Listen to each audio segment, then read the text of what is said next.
Alors voilà, on va aller sur la page 3 maintenant. Sur la page 3, vous trouvez la lettrine qui est spéciale avec le Hack InDesign. Elle sort non seulement par le haut, mais également par la gauche. On peut déterminer à quel point elle dépasse par la gauche.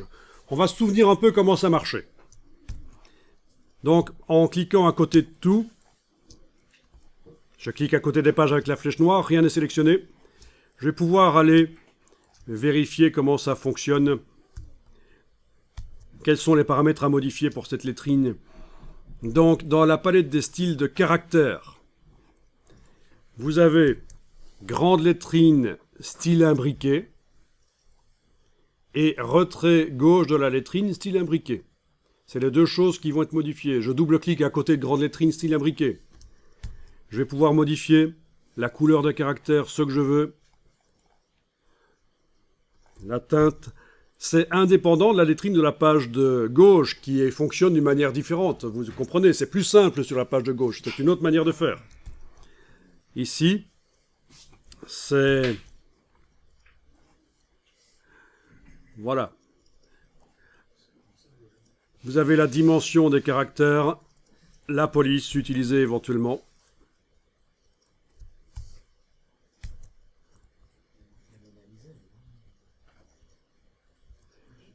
Ok, je vais prendre du Mignon Pro, prenez ce que vous voulez. Il y a du choix, je veux dire, vous n'êtes pas obligé de faire exactement la même chose que ce que je fais, c'est juste des tests.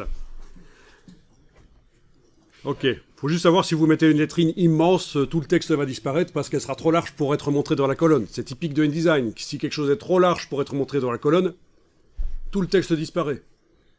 Ça peut arriver quand vous avez des noms très longs et que la césure, la coupure des mots n'est pas enclenchée.